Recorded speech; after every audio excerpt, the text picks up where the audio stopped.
ಬಂಧುಗಳೇ ನಮಸ್ಕಾರ.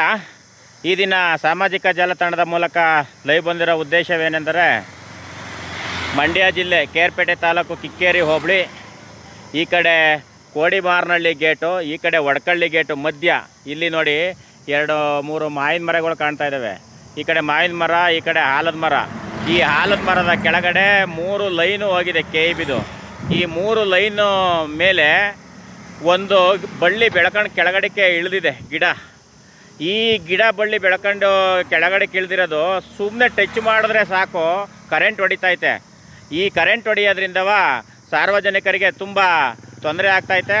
ಆದ್ದರಿಂದ ಕಿಕ್ಕೇರಿ ಲೈನ್ಮ್ಯಾನ್ ಶಿವರಾಮಣ್ಣವರು ತಪ್ಪಿದ್ರೆ ಏನೋ ಶಿವರಾಮಣ್ಣವ್ರಿಗೆ ನಾನೀಗ ಫೋನ್ ಮಾಡಿ ಹೇಳಿದೆ, ನೋಡಿ ಈ ಥರ ಅನಾಹುತ ಆಗುತ್ತೆ, ಬಂದು ಸರಿಪಡಿಸಿ ಅಂತ. ಅವ್ರೇನೋ ರಜಾ ಹಾಕಿದ್ದೀವಿ ನಾವು 2 ಡೇಸು, ಶರತ್ತವರು ಡ್ಯೂಟಿಲಿದ್ದಾರೆ, ಅವ್ರಿಗೆ ಹೇಳಿ ಅಂತ ಅಂದಿದ್ದಾರೆ. ಆದ್ದರಿಂದವ ನಾನೀಗ ಕಿಕ್ಕೇರಿ ಲೈನ್ಮ್ಯಾನ್ ಶರತ್ ಅವ್ರಿಗೂ ಕೂಡ ಮುಖಾಂತರ ಫೋನ್ ಮಾಡಿ ತಿಳಿಸಿದ್ದೀನಿ, ಅವ್ರು ಬಂದು ಸರಿಪಡಿಸ್ತೀನಿ ಅಂತ ಅಂತಾರೆ.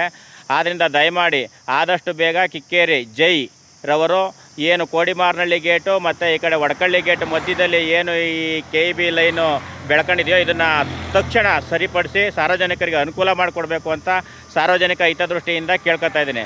ಇವರೇನಾರ ತಕ್ಷಣ ಇದು ಸರಿಪಡಿಸ್ತಲೇ ಇಲ್ಲಿ ಯಾವ್ದಾರ ಪಬ್ಲಿಕ್ಕಿಗೆ ಅನಾಹುತ ಆದರೆ KEB ಲೈನ್ಮ್ಯಾನ್ KEB ಜೈ ಇವರೇ ನೇರ ಹೊಣೆಗಾರರಾಗ್ತಾರೆ ಅಂತ ಈ ಸಾಮಾಜಿಕ ಜಾಲತಾಣದ ಮೂಲಕ ಹೇಳ್ತಾ, ತಕ್ಷಣ KEB ಜೈ ಮತ್ತು ಶಿವರಾಮಣ್ಣವರು ತಪ್ಪುರೈ ಶರತ್ತು ಯಾರಾದರೂ ಬಂದು ಇದನ್ನು ಸರಿಪಡಿಸಬೇಕು ಅಂತ ಸಾರ್ವಜನಿಕ ಹಿತದೃಷ್ಟಿಯಿಂದ ಈ ಸಾಮಾಜಿಕ ಜಾಲತಾಣದ ಮೂಲಕ ತಮಗೆ ಆಗ್ರಹ ಮಾಡ್ತಾಯಿದ್ದೀನಿ ಬಂಧುಗಳೇ. ನಮಸ್ಕಾರ.